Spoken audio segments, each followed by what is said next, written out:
ठीक है, तो अपन स्टार्ट करते हैं क्या, प्रोबेबिलिटी। Okay, probability.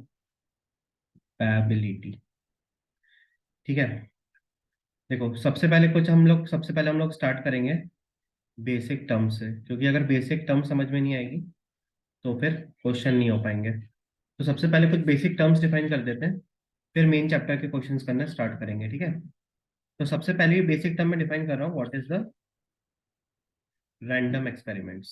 ठीक है, व्हाट इज रैंडम एक्सपेरिमेंट्स। ठीक है, सो अगर रैंडम एक्सपेरिमेंट की डेफिनेशन लिखें तो रैंडम एक्सपेरिमेंट की डेफिनेशन ये होती है कि एन एक्सपेरिमेंट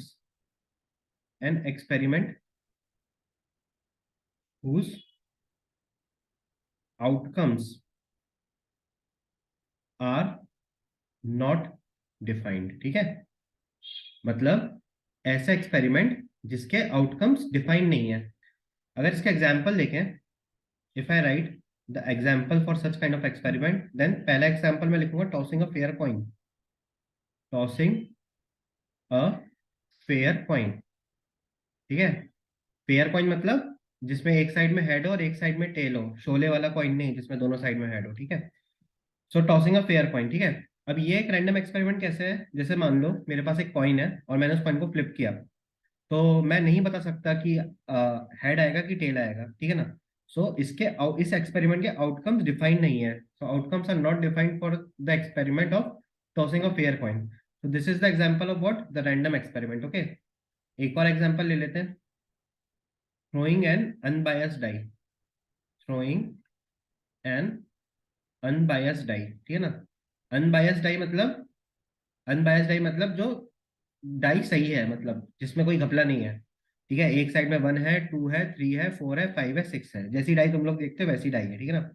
तो अगर मैं एक अनबायस्ड डाई को थ्रो करता हूँ तो उसके भी आउटकम्स डिफाइन नहीं है, कभी 1 आ सकता है, so it will sometime result in 1, sometime result in 2, sometime result in 3, 4, 5, 6 etcetera, we can't say. Okay, तो also in this experiment the outcomes is not defined, और इस वाले में क्या आ सकता था, हेड आ सकता था, टेल आ सकता था।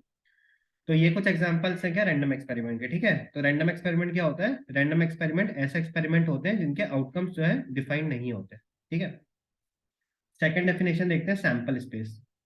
Sample space. ठीक है, अभी देखो सैंपल स्पेस क्या होता है। सैंपल स्पेस मतलब set of all possible set of all possible outcomes set of all possible outcomes of a random experiment. ठीक है, सैंपल स्पेस क्या है, set of all possible outcomes of the random space, random experiment, sorry. ठीक है, तो अगर हम ऊपर वाले एग्जांपल कंसिडर करें, तो जो एग्जांपल 1 था टॉसिंग अप फेयर कॉइन, इसमें क्या क्या पॉसिबिलिटीज हो सकती हैं, या तो हेड आ सकता है या तो टेल आ सकता है। ठीक है, इसके अलावा तो कुछ नहीं आ सकता, तो ये क्या हो गया, टॉसिंग अ फेयर कॉइन का सैंपल स्पेस हो गया। ठीक है, अगर इसके सेकंड एग्जांपल में लिखूं मैं sample space throwing throwing an unbiased die. ठीक है, तो थ्रोइंग एन अनबायस्ड डाई में क्या क्या पॉसिबल आउटकम्स हो सकते हैं, या तो 1 आ सकता है, या 2 आ सकता है, या 3 आ सकता है, या 4 आ सकता है, या 5 आ सकता है, 6 आ सकता है। इसके अलावा तो कोई नहीं आ सकता, तो ये क्या हो गए, इन दोनों के सैंपल स्पेस हो गए, मतलब list of all possible outcomes. ठीक है, एक एग्जांपल और देख लेते हैं। सपोज मैं एग्जांपल ये 3 लिख रहा हूँ। सपोज मैंने, I have thrown 2 dice, 2 dice simultaneously. ठीक है, मतलब मैंने एक साथ 2 डाई को थ्रो कर दिया। ठीक है, I have thrown 2 dice simultaneously, तो इसका क्या होगा, what is the sample space, what is the sample space of this experiment. ठीक है, मतलब इस एक्सपेरिमेंट का सैंपल स्पेस क्या होगा। देखो अब मैंने 2 डाई थ्रो करी।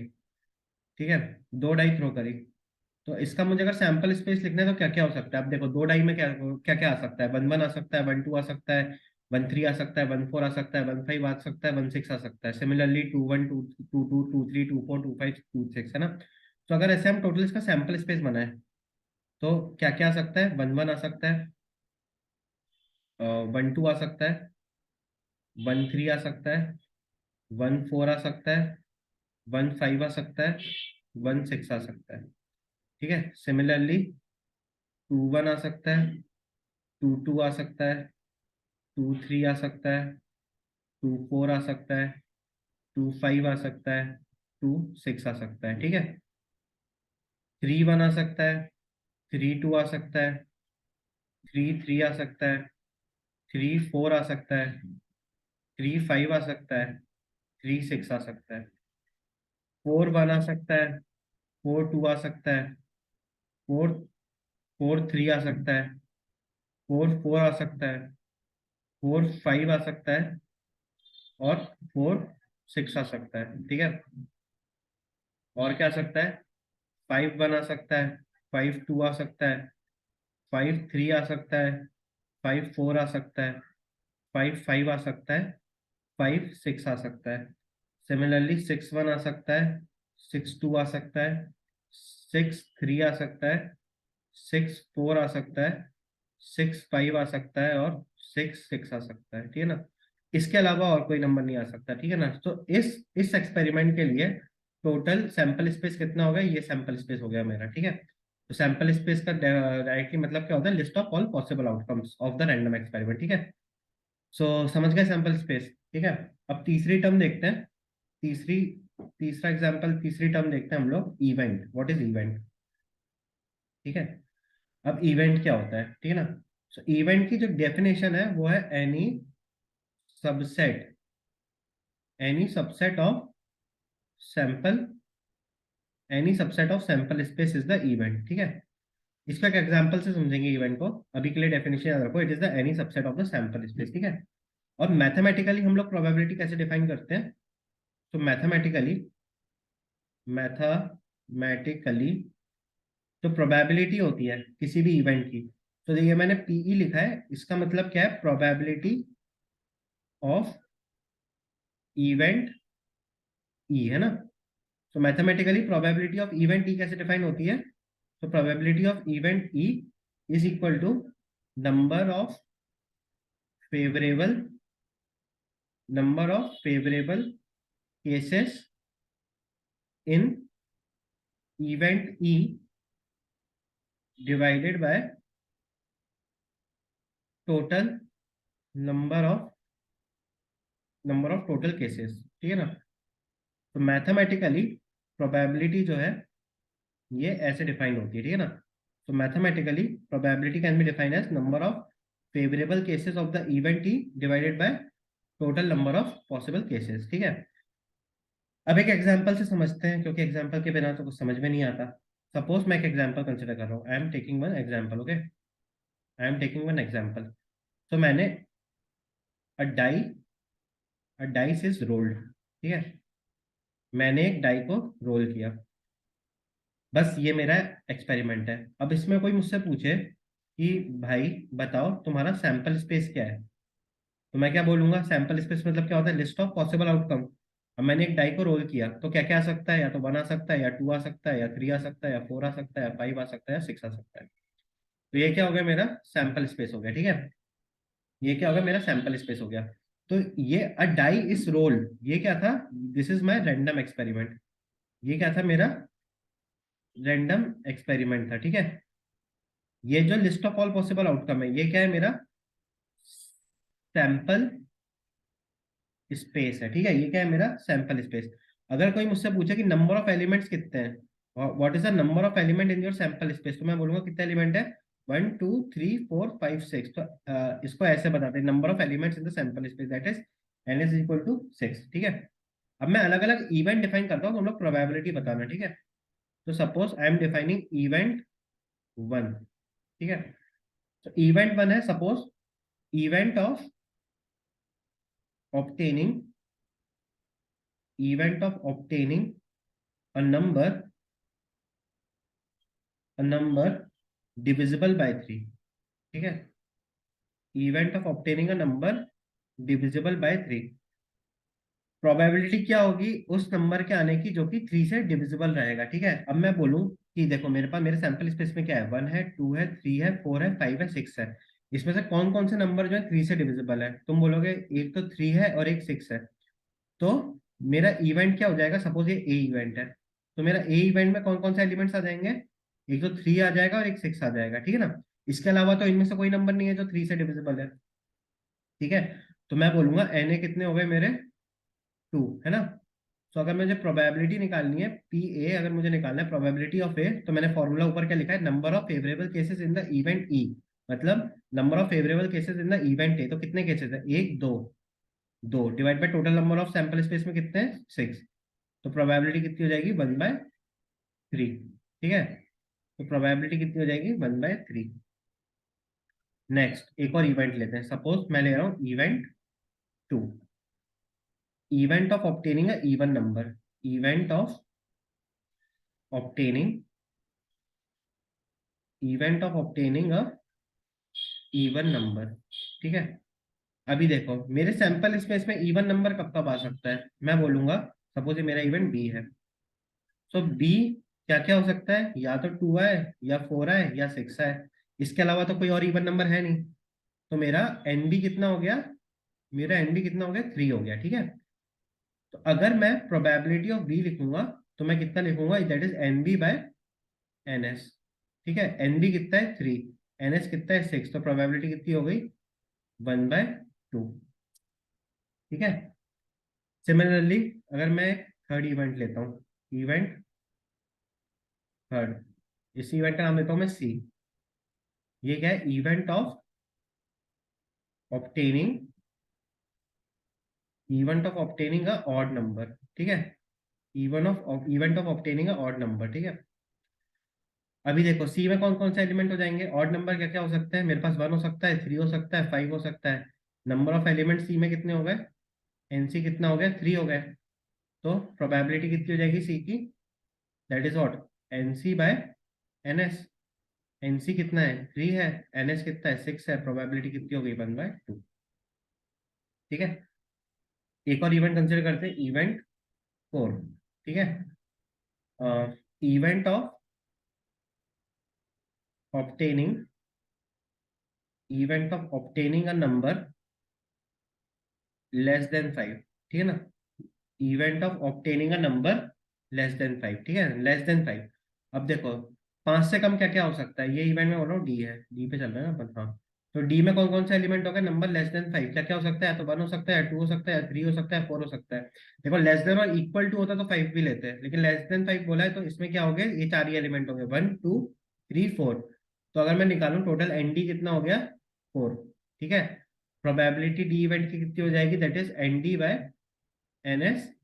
एन डी कितना है, 4 है, एन एस कितना था, 6 था हमारे पास, तो प्रोबेबिलिटी कितनी हो गई, 2/3, ठीक है।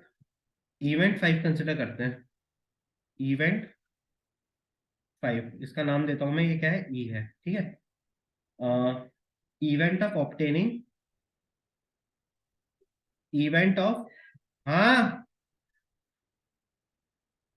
एक सेकेंड, एक सेकेंड, सॉरी मुझे पॉज करना पड़ेगा, थोड़ा काम आ गया।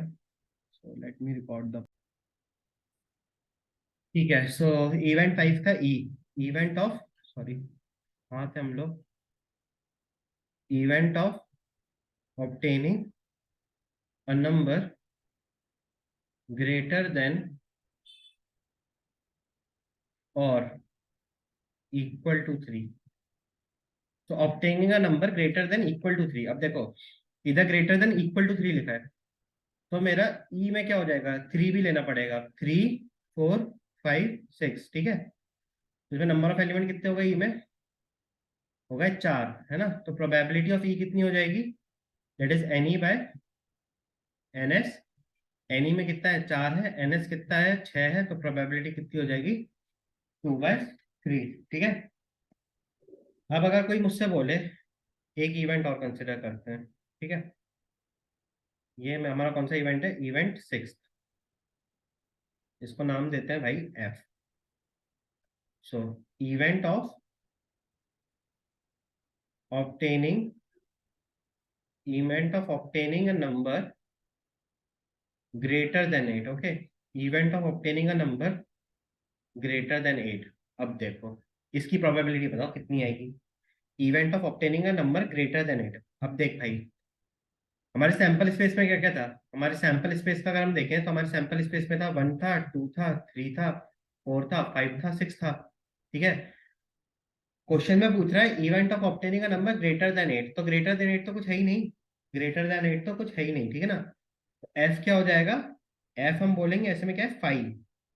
ठीक है, 5 मतलब क्या होता है, 5 मतलब होता है नल सेट। 5 मतलब क्या होता है नल सेट, और इसको हम लोग ये भी बोलते हैं, क्या बोलते हैं, एम्प्टी सेट।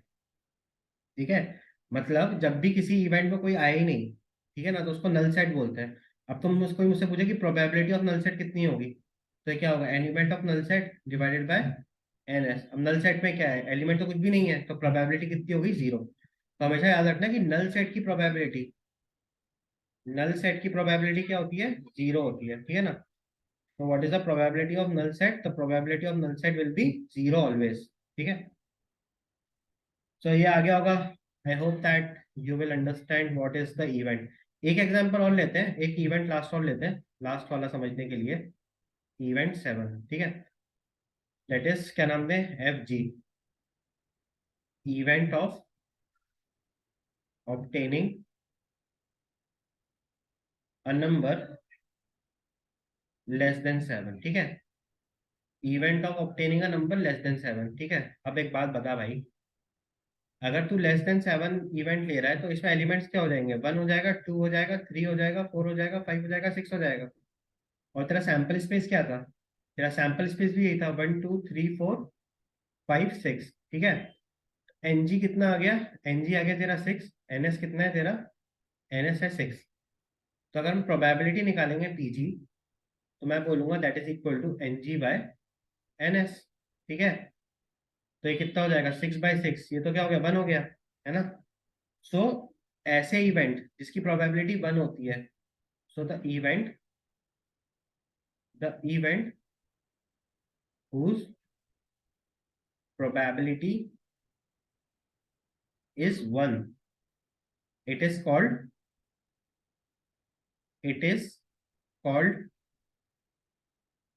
Sure event. ठीक है, ऐसे इवेंट को क्या बोलते हैं हम लोग, श्योर इवेंट। ठीक है ना, तो एक बार समराइज कर देते हैं, देखो, प्रोबेबिलिटी जीरो किसकी होती है, जिस इवेंट की प्रोबेबिलिटी जीरो होगी उस इवेंट को क्या बोलेंगे, नल इवेंट। ठीक है, नल event.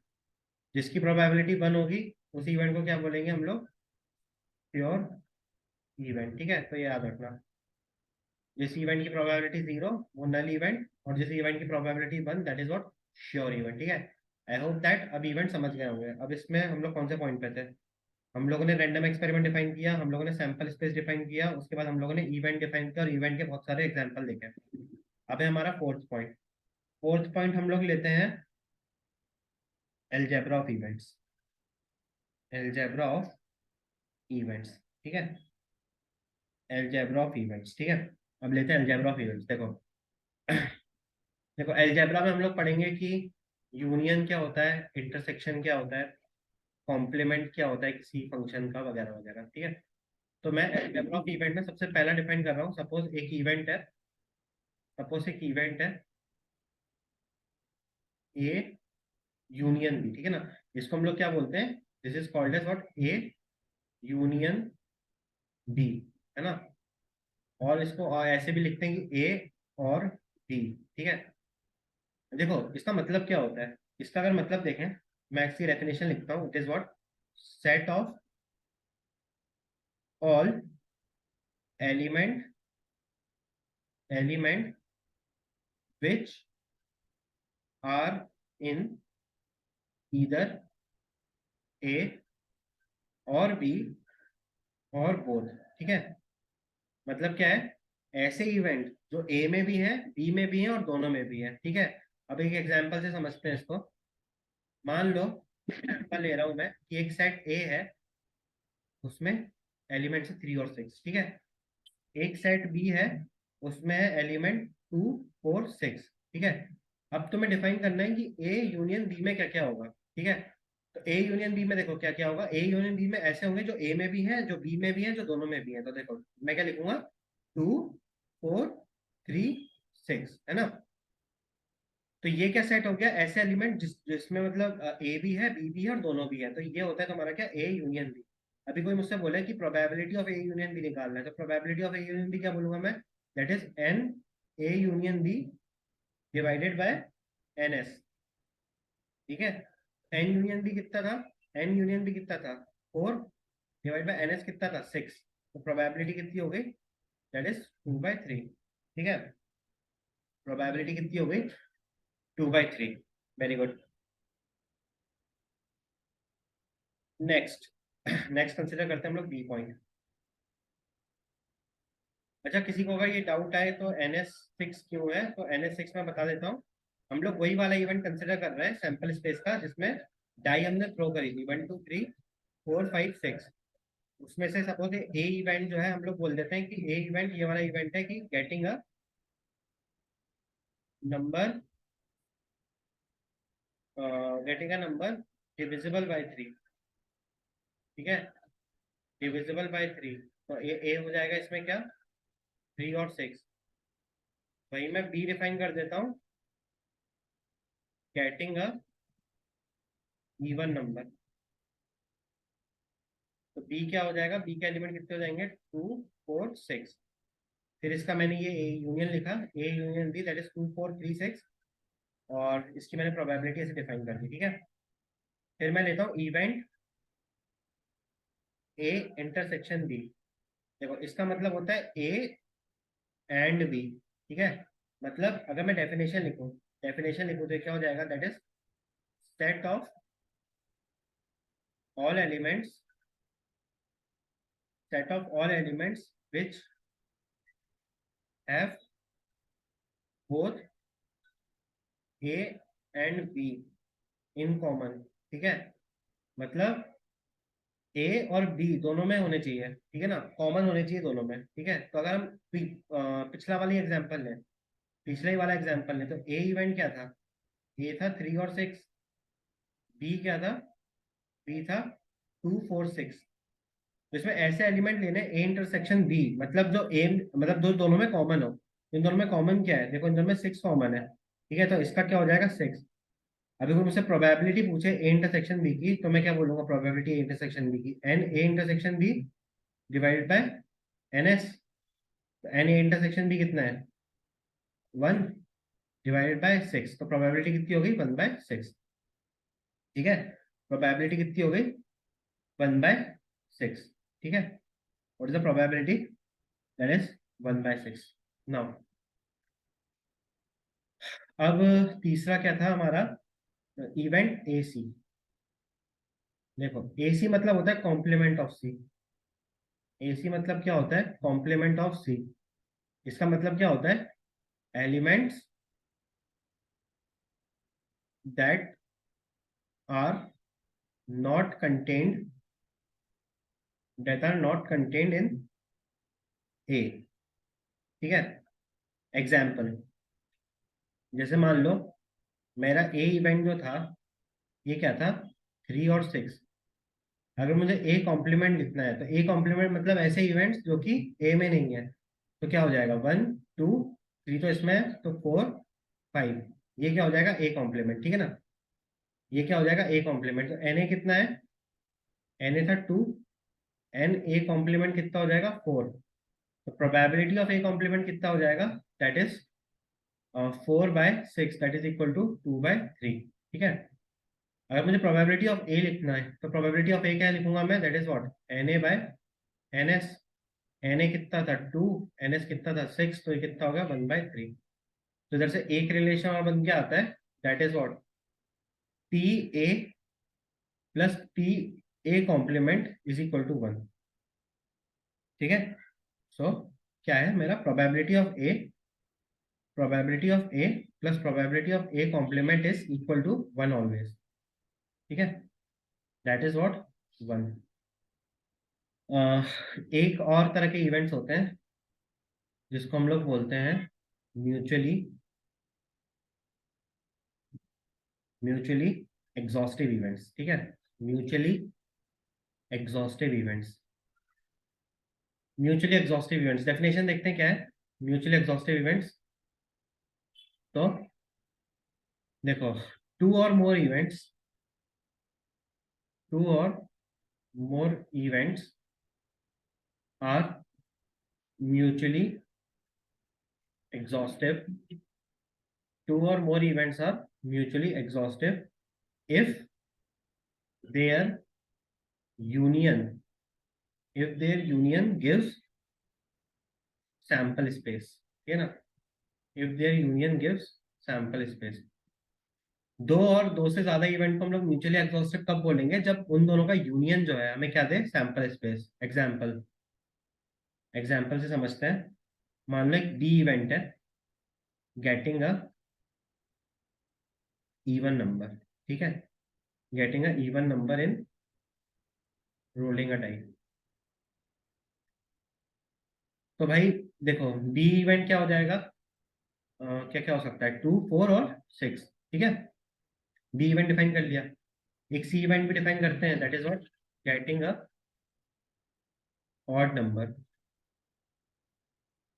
In rolling a die, in rolling a die.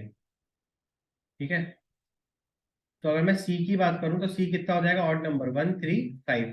ठीक है, तो बी इवेंट क्या हो गया? बी हो गया 2, 4, 6, एंड सी इवेंट क्या हो गया? बी हो गया 1, 3, 5। ठीक है, अभी मेरे को वही बोले कि भाई तुम बताओ बी यूनियन सी क्या होगा? तो मैं बोलूंगा ऐसे एलिमेंट जो बी में है, जो सी में है और जो दोनों में है, तो क्या हो जाएंगे? 1, 3, 5, 2, 4, 6। तो मतलब 1, 2, 3, 4, 5, 6। ठीक है, सो बी यूनियन सी क्या आ गया? 1, 2, 3, 4, 5, 6। और यही क्या था हमारा? यही था हमारा क्या? Sample space. यही था हमारा सैंपल स्पेस। सो ऐसे दो इवेंट जिनका यूनियन सैंपल स्पेस दे दे, सैंपल स्पेस दे दे, वो क्या है? That is the mutually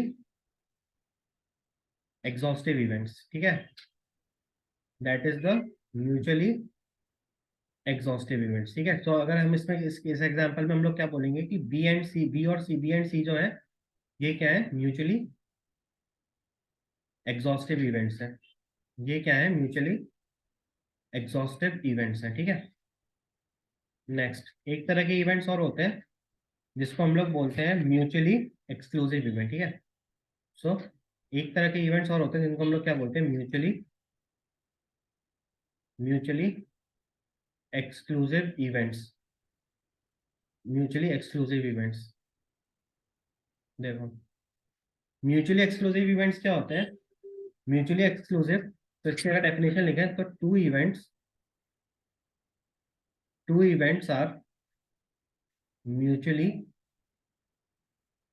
two events are mutually exclusive two events are mutually exclusive events if occurrence of one exclude the occurrence of other, exclude the occurrence of other। देखो इसका मतलब क्या है? मतलब mathematically अगर हम डिफाइन करें, mathematically मतलब ऐसे दो इवेंट जिन दोनों का इंटरसेक्शन क्या है? जीरो है। मतलब B five C, B intersection C gives five. तो अगर कोई ऐसे इवेंट्स हैं जिन दोनों का इंटरसेक्शन नल सेट देता है, मतलब ऐसे इवेंट्स क्या है? Mutual exclusive event. जैसे ऊपर वाला एग्जांपल देखा था हम लोगों ने, तो उसमें बी क्या था? बी था 2, 4, 6। सी क्या था? 1, 3, 5। अब अगर इसका मैं बी इंटरसेक्शन सी लिखूंगा, तो बी इंटरसेक्शन सी में कोई कॉमन है एलिमेंट? इसमें 2, 4, 6, इसमें 1, 3, 5 है, तो इसमें कोई और एलिमेंट कॉमन नहीं है, तो इसका इंटरसेक्शन क्या हो गया? 5। ऐसे इवेंट्स जिनका इंटरसेक्शन क्या होता है? नल सेट होता है, ऐसे इवेंट्स को हम लोग क्या बोलते हैं? B and C are mutually mutually exclusive events. ठीक है ना? तो B and C are what? Mutually exclusive events. ठीक है, तो एक क्वेश्चन पूछते हैं। एक क्वेश्चन पूछता हूं मैं। सपोज एक क्वेश्चन है, ठीक है? हाँ गया, हाँ ठीक है। एक क्वेश्चन है, so the question is it necessary, is it necessary is it necessary that if two events are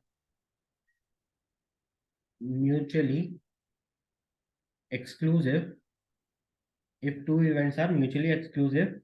then they will be mutually exhaustive. ठीक है, तो क्वेश्चन क्या है, मान लो दो इवेंट ऐसे इवेंट्स हैं जो कि म्यूचुअली एक्सक्लूसिव है, तो ऐसा हो सकता है कि वो इवेंट्स को म्यूचुअली एग्जॉस्टिव होना जरूरी है? आंसर क्या होगा? What is the answer of this problem?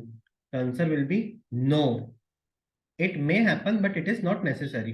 ठीक है, एक एग्जांपल से समझते हैं। मान लो एक इवेंट मैंने डिफाइन किया डी, दैट इज 1 2 3 4, मतलब getting a number less than 5। ठीक है ना, getting a number less than 5, getting a number less than 5। और मैंने एक ई और इवेंट डिफाइन किया, दैट इज व्हाट 3 4 5 6। ये क्या हो जाएगा, मान लो getting a number greater than 2। ठीक है, सो ये मेरा डी इवेंट है, getting a number less than 5, तो क्या हो गया 1 2 3 4। और ई इवेंट है मेरा getting a number greater than 2, that is 3 4 5 6। अब अगर इधर मुझे कोई पूछे कि डी यूनियन ई क्या होगा, तो डी यूनियन ई क्या होगा, दोनों में जो एलिमेंट डी में है, ई में और दोनों में है, दैट इज व्हाट 1 2 3 4 5 6। ठीक है, तो ये क्या दे रहा है, मेरा सैंपल स्पेस दे रहा है, तो मतलब डी और ई क्या होगा, डी और ई क्या हो गया, म्यूचुअली म्यूचुअली एग्जॉस्टिव इवेंट्स हो गए, म्यूचुअली एग्जॉस्टिव इवेंट्स हो गए। ठीक है, म्यूचुअली एग्जॉस्टिव इवेंट्स हो गए। वही मैं डी इंटरसेक्शन ई लिखूंगा, तो डी इंटरसेक्शन ई कितना हो जाएगा, डी इंटरसेक्शन ई हो जाएगा 3 4। डी इंटरसेक्शन ई कितना हो जाएगा, 3 4, है ना। डी इंटरसेक्शन ई क्या हो गया, 3 4। तो हेंस ये जरूरी नहीं है, हमने प्रूव कर दिया। ठीक है ना, तो यहाँ पे डी और ई म्यूचुअली एक्सॉस्टिव इवेंट्स है, और D intersection B, that is giving us what 3 4। ठीक है ना, so it is not necessary that जो दो इवेंट है म्यूचुअली एक्सक्लूसिव हो तो उन दोनों का म्यूचुअली एक्सॉस्टिव होना जरूरी नहीं है। ठीक है, ओके। सो इधर मैं कंक्लूड कर देता हूँ कि D and E R mutually exhaustive, D and E are mutually exhaustive, but D and E are not mutually exclusive। ठीक है ना, म्यूचुअली एक्सक्लूसिव नहीं है क्योंकि इन दोनों का इंटरसेक्शन फाई नहीं है, इन दोनों का इंटरसेक्शन नल सेट नहीं है ना, हेंस ये हो गया। सो एक बार समराइज कर देते हैं हम लोग ने क्या क्या पढ़ा आज इन टुडेज क्लास। देखो, probability of A plus probability of A complement, ये क्या होता है, 1 होता है। म्यूचुअली एक्सक्लूसिव इवेंट्स क्या थे, म्यूचुअली एक्सक्लूसिव इवेंट्स क्या थे, जैसे कि मान लो बी इंटरसेक्शन सी, ये फाई है, दो इवेंट्स का अगर इंटरसेक्शन फाई है तो क्या म्यूचुअली एक्सक्लूसिव इवेंट्स है। ठीक है ना, अगर मैं म्यूचुअली एग्जॉस्टिव इवेंट्स की बात करूं, म्यूचुअली एग्जॉस्टिव इवेंट्स की बात करूं, तो म्यूचुअली एग्जॉस्टिव इवेंट्स क्या है, कि ऐसे इवेंट जिन दोनों का यूनियन क्या है, सैंपल स्पेस है, जिन दोनों का यूनियन क्या है, सैंपल स्पेस है। ठीक है ना, सो आज की क्लास यहीं पे खत्म करते हैं, नेक्स्ट क्लास में इससे रिलेटेड थोड़े प्रॉब्लम देखेंगे। ठीक है ना, तो आई होप कि आप लोगों को समझ में आ गई वही चीज़ें। कुछ डाउट हो तो मेल कर देना, I will surely respond to it. Okay, so thank you for being there. Okay, we'll meet soon in next class.